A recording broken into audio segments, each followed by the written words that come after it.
Mississippi government has historically been against black people. You can't argue that. You cannot argue that. If you look throughout the history of the state of Mississippi, the government of the state of Mississippi, much like the federal government for the United States of America, has been against black people. And that still holds true in 2023. Why can you say that first? How can you say that? Y'all have black state senators, you have black state representatives, you got towns that got black mayors. How can you say that? You got a black superintendent of education. How can you say that? Are you paying attention to what's going on? Are you paying attention to what the Mississippi legislature is currently doing? If you are, then you should know why I'm saying that. If you're aware of what they're doing and you still deny what I'm saying, then you are either lying or you're in denial or you're part of their plan. We about to talk about it. We about to talk about it.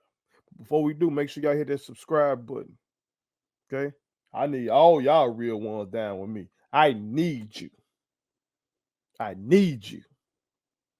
Because when we talk about this real shit, and if you know the history of this state and of this country, when I talk about this real shit, I'm putting a lot on the line for us. I am. Of black people who stand often are jailed, we're harassed, we're targeted, sometimes we even murdered.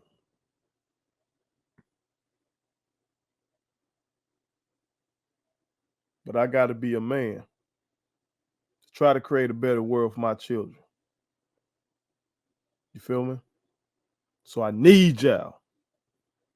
So if you feel me, if you're a real one, hit that subscribe button. Okay? Follow me across all social media platforms.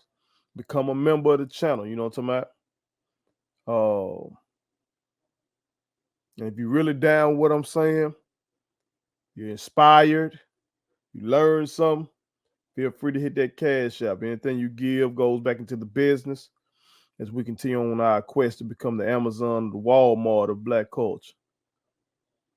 You feel me? The Mississippi legislature has been going ham during this session, and in a bad way. Mississippi has numerous problems, just like the country as a whole. But a few of these problems that are going on in Mississippi have captured national attention. One being the water crisis, another being the closure of so many hospitals, in part due to a refusal of our state government to expand Medicaid. And lastly, what many are calling the Apartheid bill. So let's talk about this. Let's get into it. Let's understand what the problem is. Let's look at the history of the enemy. Yes, and I'm saying the enemy. Anybody who is an opponent of fairness, an opponent of equality, an opponent of just doing what is right by all citizens, they are an enemy. So we got to look at historically, what has the enemy done? And then lastly, we got to look at a way out of this. We got to see a path forward. Okay? Got to see a path forward and how to win. So let's understand what's going on first. Let's look at with the water crisis. Y'all know that's been going on for quite some time. I've talked about it on here before. If you're a real one, you've heard me talk about it. You've seen the news talk about it when Deion Sanders was here as a coach at Jackson State University. Some people paid more attention then, and it was talked about. I think a study was done and traced what's going on with it to systemic racial discrimination.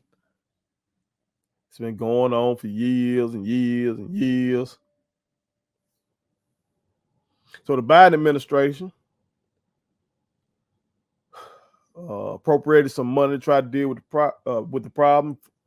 To my understanding, I think like $600 million, something like that. But even with that, the Mississippi legislature is trying to get their hands on that money. They didn't want to fix the problem of the capital city of the state of Mississippi not having clean water. When the federal government steps in to try to do something about it, it's take that. Like they did it or something. I want to read a little something to y'all from an article written in The Nation by Makani Thimba. Okay, and I hope I'm pronouncing your name right, Queen. She's an organizer, writer, and strategist based in Jackson, Mississippi. You feel me? And she does a great job laying out what the hell is going on. And she describes Senate Bill 2889. Look what these suckers trying to do. It says, this bill would take control of the federal dollars Jackson won and place the funds under a regional authority controlled by the state. The scheme for how the board will be appointed is quite specific. The governor gets 3 appointments. The lieutenant governor gets 2 appointments. Okay. And the mayor gets 4 appointments, which he would be required to share with 2 neighboring cities. Proponents of the bill argue that it is a fair deal because the city has the biggest block of votes. 2 Republicans in lockstep get 5 of 9 votes. Okay. And the other 4 quote unquote Jackson votes are to be divided among 3 cities. Jackson interim water manager Ted Hennepin, I hope I'm pronouncing your name right, King, calls it a pure grab for money. God damn it, he's right. You see how tricky they are? Do you see that? Look at that now. 3 appointments, I should say, would go to the governor, a Republican. 2 appointments would go to the lieutenant governor, a Republican. 4 appointments would go to the mayor. Now, mind you, right there alone, they got the numbers. 3 plus 2 is 5. They got a majority over them, the Democratic mayor, Chokwe Antar-Lumumba, right there. Okay? But they wanted more. They want to make sure they got this shit on lock. So they said he would have to split those votes with 2 cities that are neighboring. What cities are neighboring Jackson? You got cities like Pearl or Byram, Ridgeland. Like they slick. Because shit, they know some of these cities probably gonna roll what the Republican governor and Republican lieutenant governor rolling with. These motherfuckers are strategic. So righteous people got to be strategic too.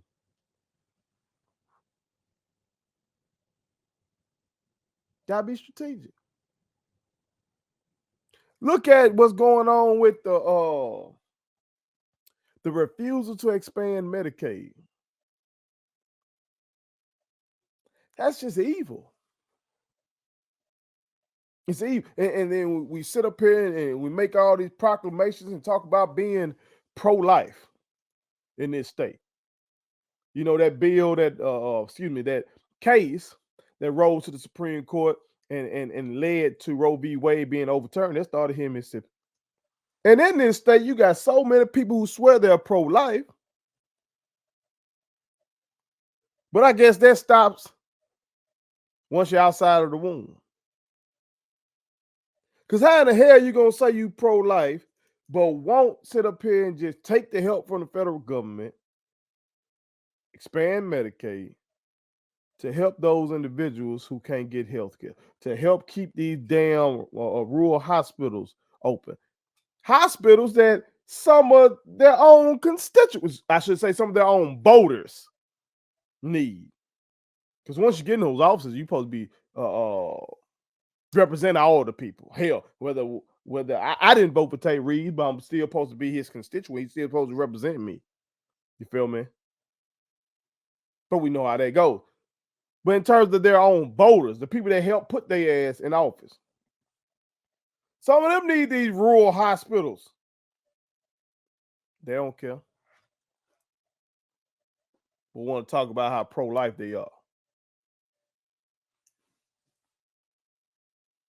Now, I'm not saying righteous people need to be as evil as them, but I'm saying we need to go as hard with righteousness as these motherfuckers going with this evil shit. That's just evil, though. That's just total disregard for human life. And you can hit me with the bullshit about, oh, I want to take aid from the federal government because what happens if the federal government removes that aid and the state is stuck footing the bill? Miss me with that bullshit. You see, I know the game. I know historically speaking, especially back in the Gap, you had something called earmarking. Okay, when these folks used to attach various projects to various bills and shit like that in Washington D.C.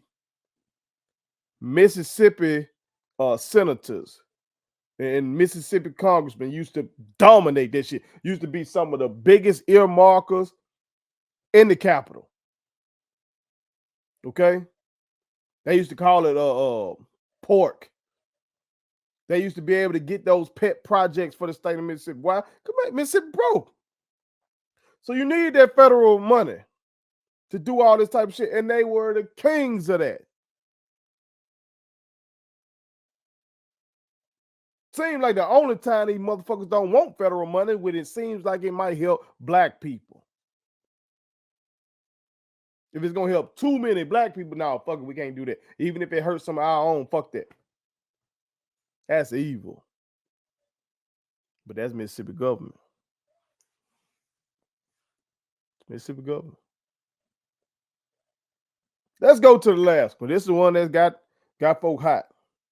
The so-called Apartheid bill. Okay? And this queen does a good job of describing that bill as well. Let's look at it. About House Bill 1020, she writes, if passed, the bill would essentially divide the city into two separate and unequal parts. Jackson's whitest neighborhoods, its capital area, downtown, and most affluent business districts would comprise the proposed Capital Corridor Improvement District. The CCID was originally created in 2017 as a vehicle for funded landscaping and capital improvements in a small area around the state capitol. The proposed expanded CCID would extend the authority of the Capitol Police over much of Jackson without any accountability to its residents or elected leaders, create a separate governance structure made up of judges appointed by white public officials, take 18.75% of sales tax revenues that would have previously gone to the city, and strip Hinds County's elected judges, all of whom are black, of authority in the CCID, diverting civil and criminal cases to this new appointed bench. These motherfuckers trying to make a city within a city. And the part of the city they want is where the money at. But then the some bitch who sponsored the bill, Representative Trey Lamar from Senatobia. He want to act like he's just trying to make the capital city safer. The capital city is more than just up there in that area. You ain't trying to make Lynch Street safer. You ain't trying to make over there by Lanier safer. You ain't trying to make over there by Forest Hill safer. That ain't what you're doing. I can name all those other places in Jackson. You trying to make this one little spot. Does Jackson have a crime problem? Yes. Does Jackson have a murder problem? Yes. What solves that problem? Education and jobs. But are we trying to do something to truly educate the people, not only of Jackson, but throughout the state of Mississippi? No, we ain't really trying to do that. We up here saying we got the highest graduation rate ever. Fuck that. I was a teacher. I'm still involved in education. I know the game. We haven't truly changed the game and made our kids smarter. We've given our kids more outs.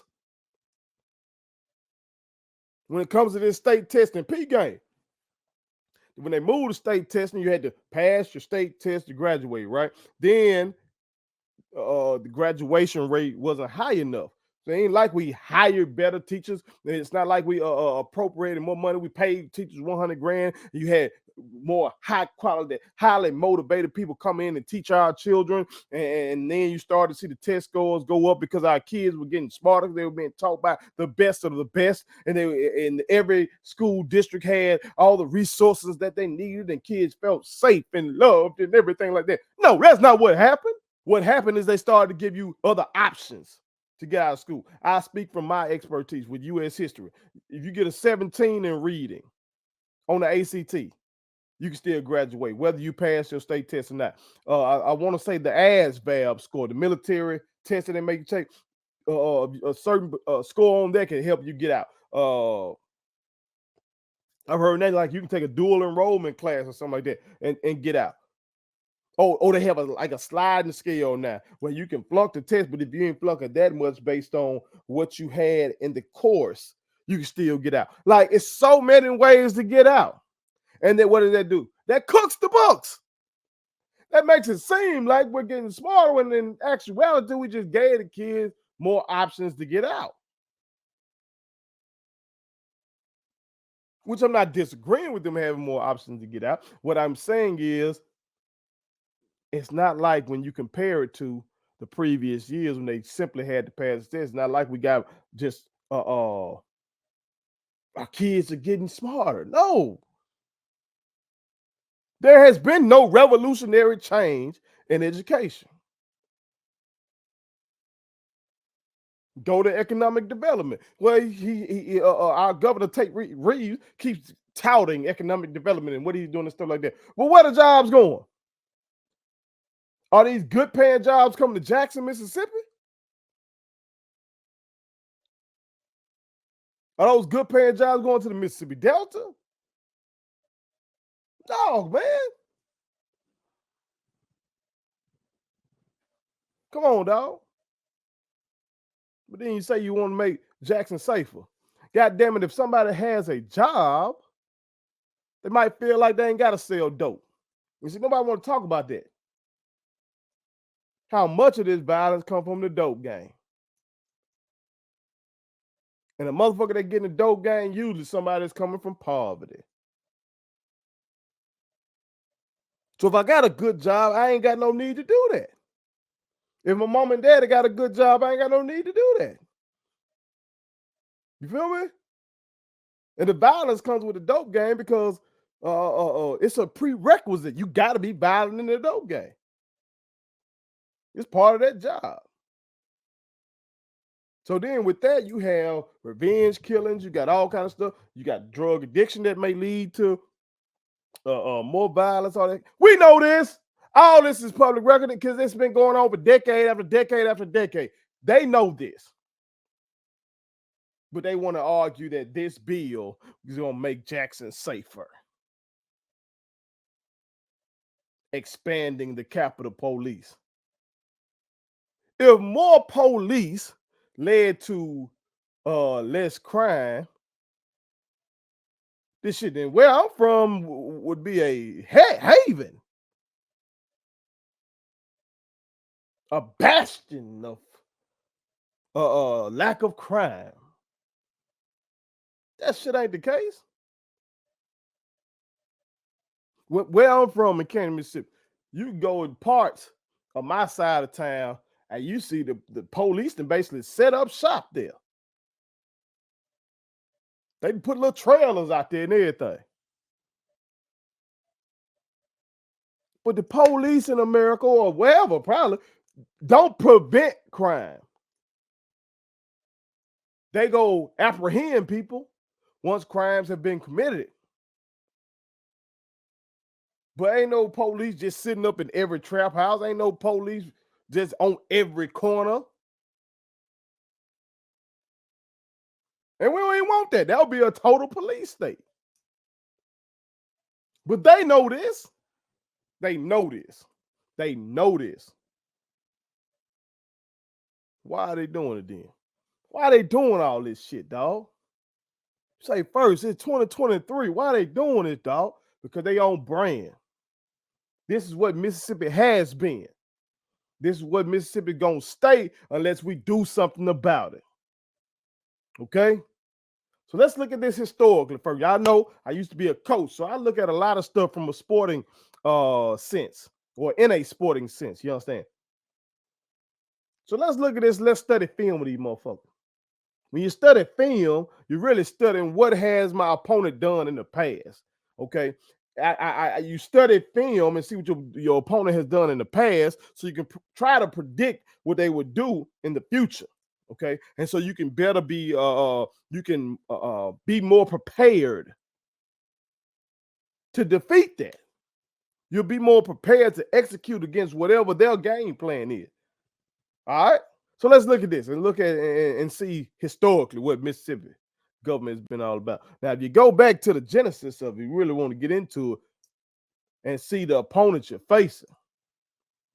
You know they stripped the natives of their land. That lets you know off top, how they felt about non-whites. Okay. They built an economy on slavery. This is all fact. This is public record. We all know this. Okay. Once enough white people moved here and they became a territory, the first territorial governor was a man by the name of Winthrop Sargent. He was an enslaver. Okay. Now, if you go look them up, I don't know if you'll see them just call them that because they like to call them cats planters, or they went home to their plantation and oversaw production there. Come on, man. These motherfuckers were enslavers. But that's how that shit get dressed up. All right. But first territorial governor, second territorial governor of Mississippi. Again, this is before it officially became a state. But you had W.C.C. Claiborne. W.C.C. Claiborne. Now, Claiborne County today is named after him. What did he do? Well, he tightened the black codes. And there was a rebellion of enslaved black people. He crushed that and executed its leaders. Just the opponent we face. The first state governor of Mississippi was David Holmes. And he stood out to me because Holmes County, Mississippi is named after him. Holmes County is probably like an 80% black county. Why? Because of the legacy of slavery there. Black people there tremendously outnumbered white people there. Okay? And it's named after this man. Now, for him to be the first state governor of Mississippi, y'all already know how he got down. You're going to be the governor of the state of Mississippi, and the state's economy is built on slavery. You know how he got down. Now, I'm telling you, this shit's still here in our face because a black county is still named after him. So it's right here in your face all the time. You got to know your opponent. Jefferson Davis was a one and only Confederate president of the Confederacy from Mississippi. Okay? He still has a county named after him here in the state of Mississippi. Now, black children go to a school that bears his name here in the state of Mississippi. I remember one time I was on Twitter and I saw the account for this school talking about how they were having Dr. King Day festivities and stuff. I'm like, you know, it was jarring. You know what I'm saying? Like the polar opposite of that. A school named after the president of the Confederacy having MLK Day festivities. Better know your opponent. The city of Jackson itself is named after an enslaver. It's named after Andrew Jackson, former president of the United States. Very polarizing. Some people swear by Andrew Jackson, think he was so great. I'm telling you, he was an enslaver. He signed the Indian Removal Act. That's the law that led to the Trail of Tears. He was popular enough in these parts that the capital city is named after him. Since we're talking presidents, I can go to another one. Woodrow Wilson, one of Jackson's most prominent streets, is named after him. Y'all real ones that are down with me because of my coverage of Jackson State University. Y'all know when you've been on Woodrow Wilson when you slab down there to Veterans Memorial Stadium downtown. You've been on Woodrow Wilson. Whereas president, yeah, he was a president during World War I, and people like to talk about his progressive policies. Hell, I had to teach about those progressive policies. But also, he's a president who praised the Confederacy. Mind you, he's the president of the United States, but he praised the Confederacy and the Ku Klux Klan. You can look it up. These are all facts. He segregated the federal government. Look, you can look it up. It's all facts. But he was popular enough in these parts, though, that one of the most prominent streets in Jackson named after him. Better know your enemy. Know your opponent. We can keep moving. Let's bring it back to state government, okay? James K. Barterman, former governor of the state and former U.S. senator from the state. Very popular. So popular that they called him the Great White Chief. And he was a fucking flaming racist. Flaming racist. You understand? Listen to some of these quotes from this sucker, okay? And I'm reading this from pbs.org, okay? So you can go look this up yourself. It says, Barterman denounced the education of African Americans as a positive unkindness that renders him unfit for the work which the white man has prescribed him and which he will be forced to perform. On the nature of African Americans, he publicly, see them boys, you say that shit out loud and in your face back then. He publicly stated that they were lazy, lying, listful animals, which no amount of training can transform into a tolerable citizen. This motherfucker was governor. This motherfucker went to Washington, D.C. from Mississippi. Okay? It goes on to say this. They keep it real. At the time, his sentiments were well received in many segments of the white community. Okay? Let's go a little step further. This motherfucker here's something else now. Barterman once went so far as to declare, if it is necessary, every Negro in the state will be lynched. It will be done to maintain white supremacy.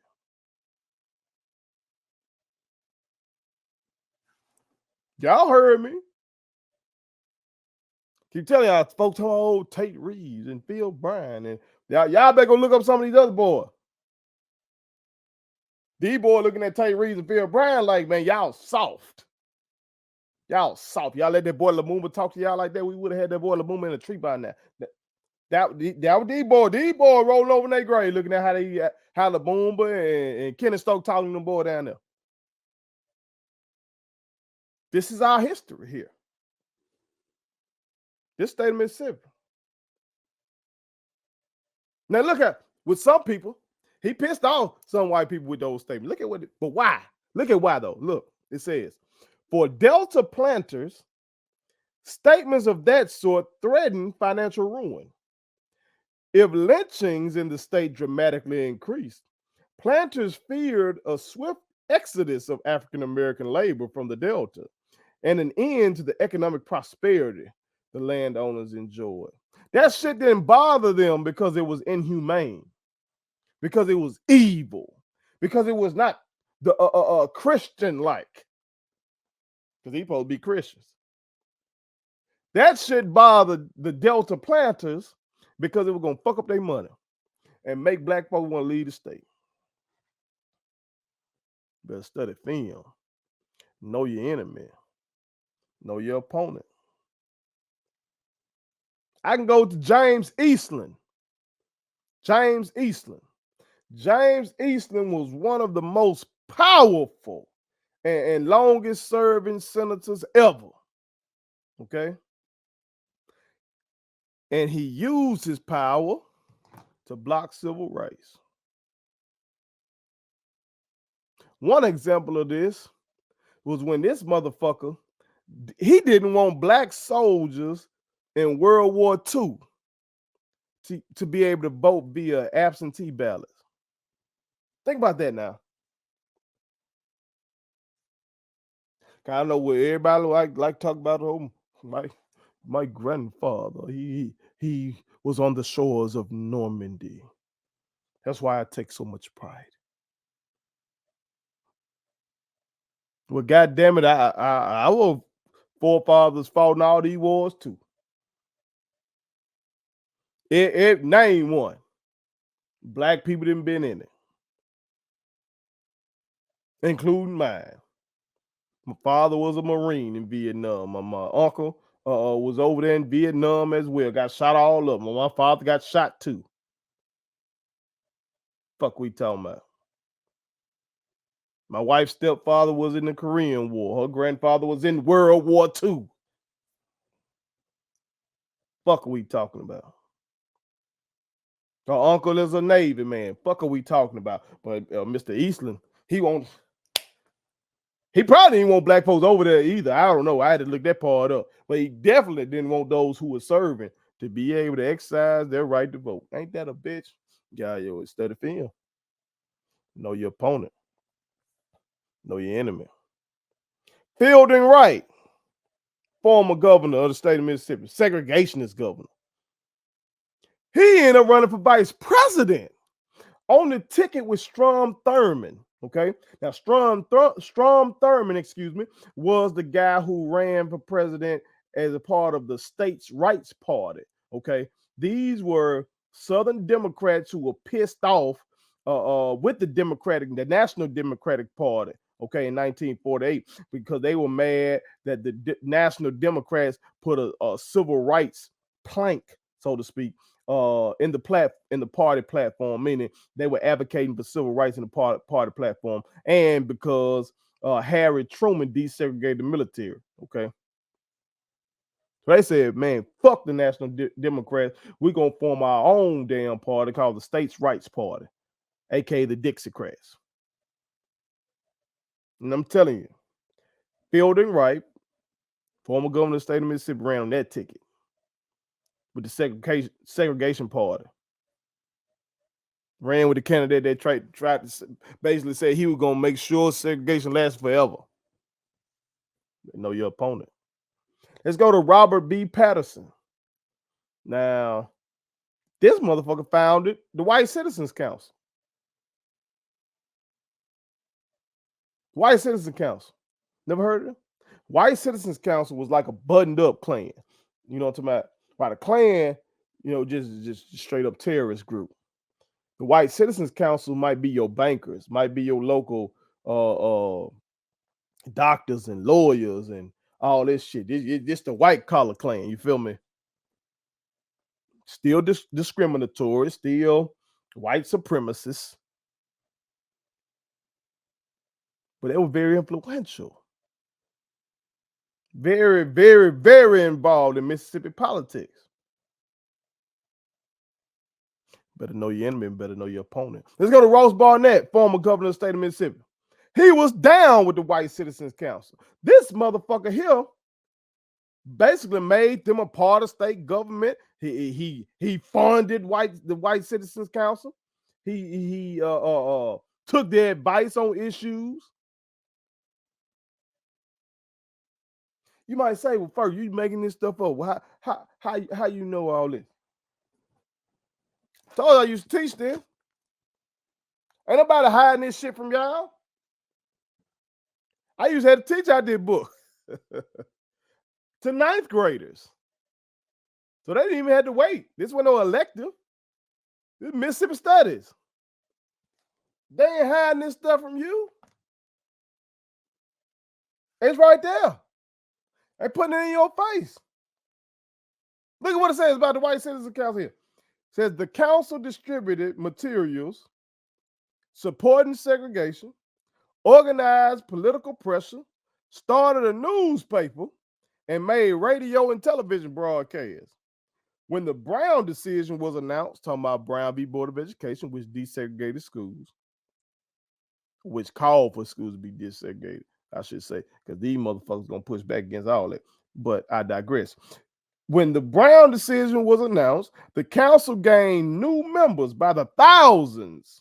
Joining the organization soon became essential for every white citizen of any note in Mississippi communities with large black populations. It's right here in the book.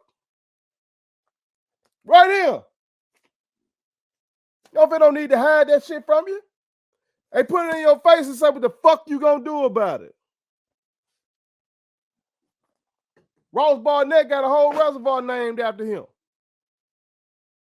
After being down with the Citizens Council. After famously trying to keep James Meredith out of Ole Miss. It's right in our faces. Study your film. Know your opponent. Know your enemy. Trent Lott, former senator. He said the country should have elected Strom Thurmond, the guy I talked about previously, the guy who ran for president and had former segregationist governor Fielding Wright from Mississippi as his VP candidate. Trent Lott, who was a senator from Mississippi not that long ago, said, yeah, the country would have been better with him. We wouldn't be in all this mess. Haley Barbour, former governor of the state of Mississippi. Phil Bryant's predecessor. Haley Barbour praised the White Citizens Council. Trying to act like they were better than the Klan or some shit. Like they kept order in Yazoo City. That's why they ain't have any violence when the schools integrated, because the Citizens Council, just good business folk. What the fuck? But this is what we face. Now you might say, first, why you give us all that? I'm giving you all that because if you know the history of the state of Mississippi, you know who these people have been as a body, not all people. I don't want to make sweeping indictments of all people. I do not do that. I do not do that. Okay? Because I don't want nobody to do me like that. So I'm not saying this about all white people in the state of Mississippi. What I am saying is that body, that institution that we call Mississippi government has been anti-black. And with these current bills in recent history, we see, and we could argue, and I would say you would be absolutely correct if you argue it, it's still being anti-black. Not as overtly as Senator Eastland, not as overtly as Barterman, but still anti-black. So we should expect the bullshit that they're doing and try to get in front of it, to prevent it and to defeat it. So let's look at a game plan. Now, before I lay out this game plan, I will admit that a large part of me wants to say, fuck this shit and just move to Africa once I get this money. Once I get enough funds to make sure I can take care of my family and go over there to where they're welcoming us back. I want to say that's Ghana, where they're trying to encourage us to come on back to the motherland. Large part of me won't do that. But while I'm here, I'm going to goddamn fight for justice. So let's look at what needs to be done. First of all, we got to understand that we are in a democracy. And our people have fought hard as fuck to make this bitch a true democracy. It ain't been a true democracy that long. Okay? Black folk really just got the franchise in the 1960s in the South. The 1960s. My mom was in high school. That is not a long time ago. My mother was in high school. My oldest sister would be born in 1970. Hell, the Voting Rights Act was just passed in 1965. So we fought hard to make this bitch a democracy for real, for real.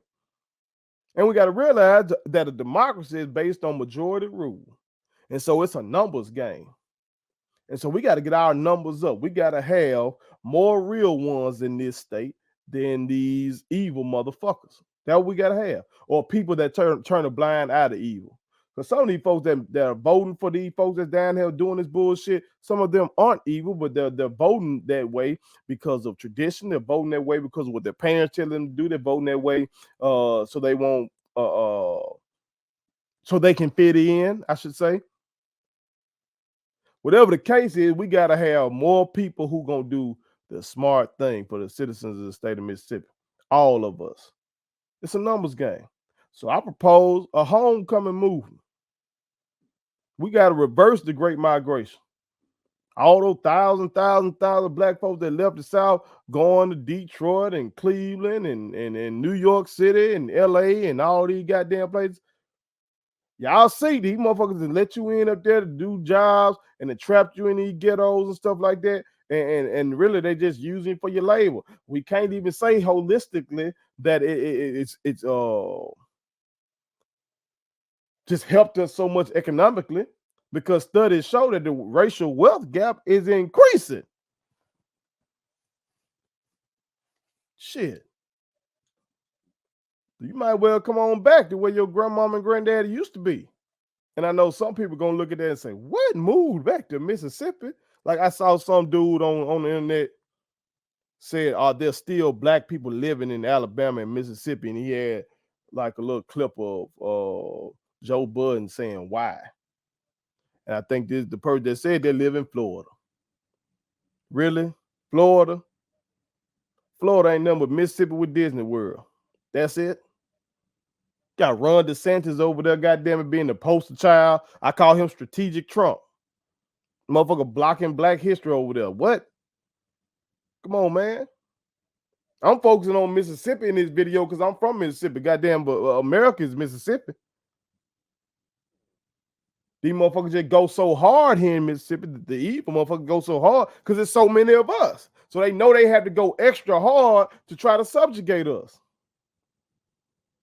But if the black population ever rose to what it is here in Mississippi, was like 38% of the fucking state is black, let Florida become 38% black. See what they doing over there. You see what they're doing now. Let New York have a wave of black people up in there. Not just New York City, but New York State as a whole. Come on, man.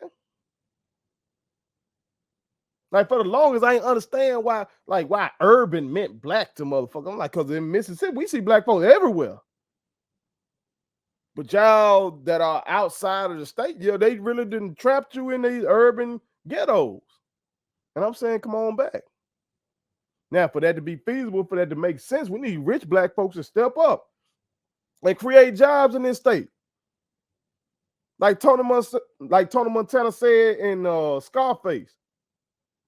He told Manolo, he said this town like one big pussy waiting to get fucked. That's how this whole state is.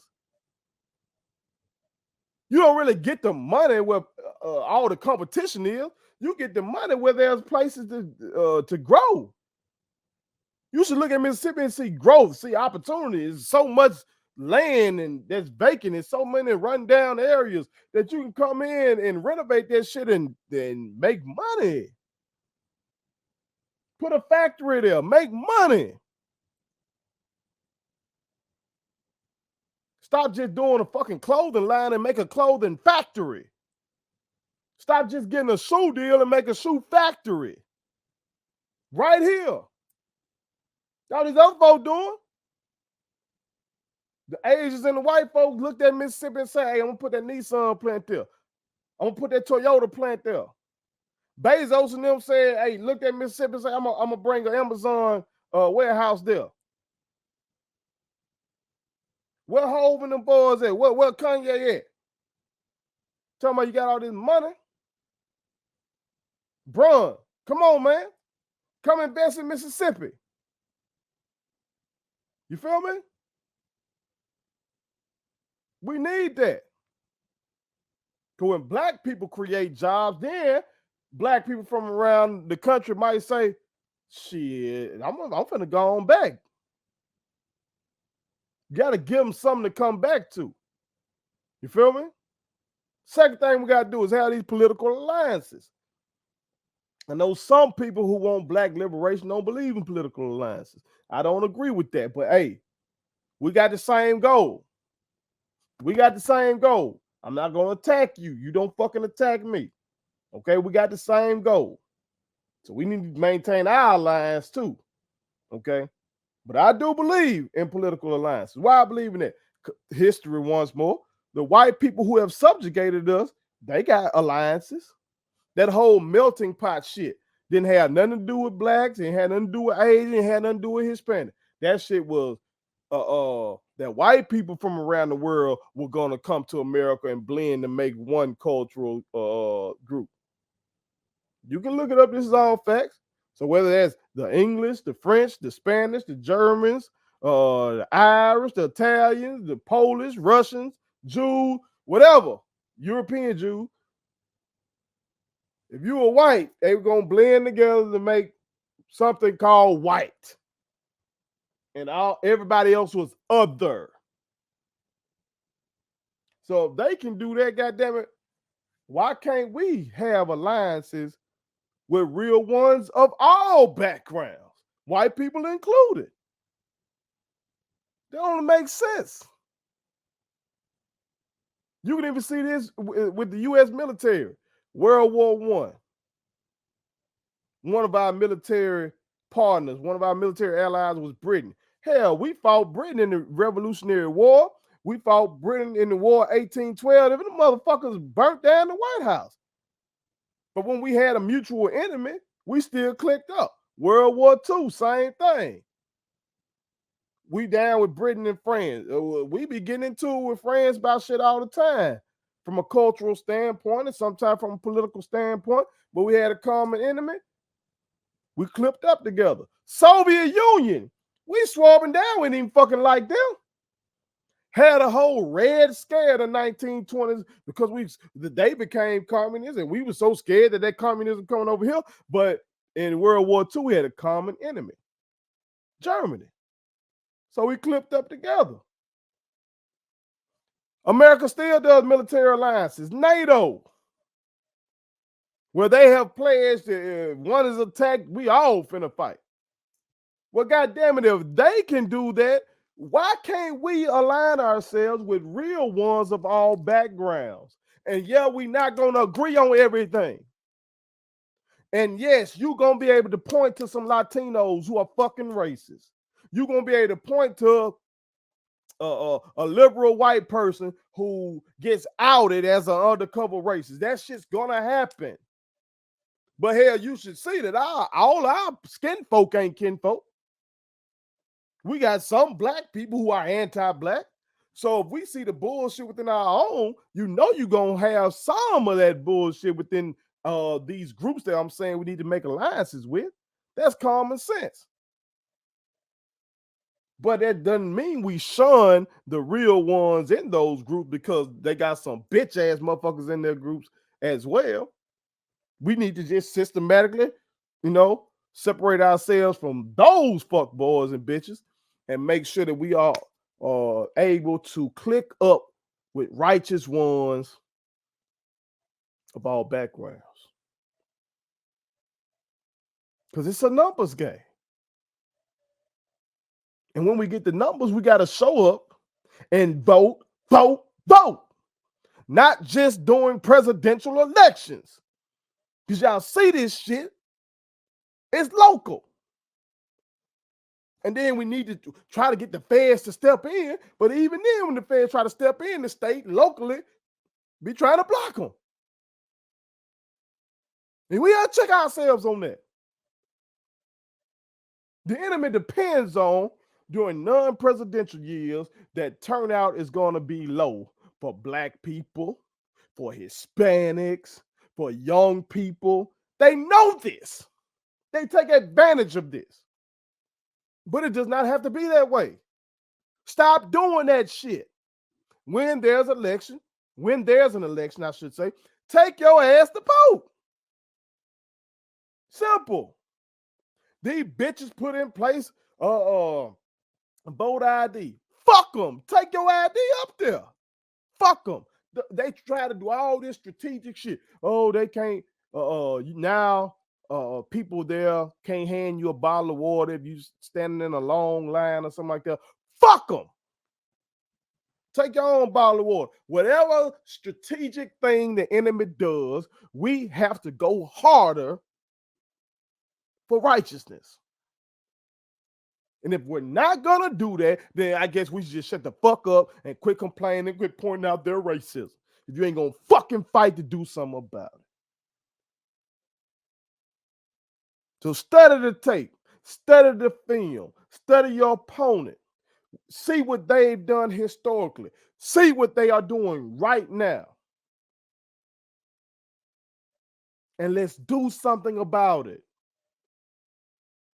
Because we can win. Our ancestors, fuck saying ancestors, that makes it sound like so long ago. Our mothers and our fathers, our grandmothers and our grandfathers, they did something. And they did not win the whole war yet, but they did win battles. They did. So it's time for us to, for real, take on this fight. To win for their memories and to win for our children's futures. I appreciate y'all. And I love y'all. As always. One.